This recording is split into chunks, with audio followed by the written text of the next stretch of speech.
Local number 92। তো স্মৃতিশক্তি ফিরে এসেছে। এরপর ফাতেমা ম্যাডামের সাথে আপনার বিয়ে হয়। তবে কি গোলামের স্মৃতি আর কোনোদিনও ফিরে আসবে না? দর্শক, দুনিয়া টাকার গোলাম নাটকের 14 নম্বর এপিসোডে গোলামের স্মৃতিশক্তি ফিরে আসার কথা ছিল, কিন্তু হঠাৎ করে আর তার স্মৃতিশক্তি ফিরে এলো না। দুনিয়া টাকার গোলাম নাটকের 15 নম্বর পর্বে গোলামের স্মৃতিশক্তি ফিরে আসবে এবং স্মৃতি ফেরার পরই কিন্তু গোলাম শেহজাদ রূপে ফিরবে এবং লকার নাম্বার 92-র কথা মনে করবে এবং সেখানে তার যত কোটি কোটি টাকার সম্পত্তি আছে সব কিছু সেখানে বন্দী রয়েছে। তো সেইখান থেকে সবার আগে উদ্ধার করার চেষ্টা করবে শেহজাদ চৌধুরী।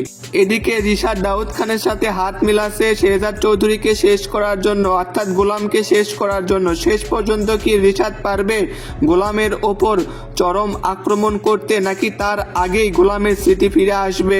বন্ধুরা, আগামী 15 নম্বর পর্বে আপনারা দেখতে পারবেন গোলামকে আঘাত করা হবে মাথায়, এরপরেই গোলামের স্মৃতিশক্তি ফিরে আসার সম্ভাবনা রয়েছে।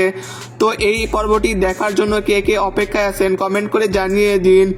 দুনিয়া টাকার গোলাম নাটকের কোন পর্বটি আপনাদের কেমন লেগেছে কমেন্টে জানাবেন। এদিকে ফাতেমাও চেষ্টা করতেছে গোলামের স্মৃতিশক্তি ফেরানোর জন্য, কিন্তু ফাতেমার উপরও আক্রমণ হয়েছে শেষ পর্যন্ত। রিশাদ ফাতেমাকে বিষ খেয়ে মেরে ফেলার জন্য চেষ্টা করেছিল, কিন্তু গোলাম তাকে বাঁচিয়ে দিয়েছে। গোলাম যে পানিটা বদলে দিয়েছিল সেটা কেউ বুঝতে পারেনি।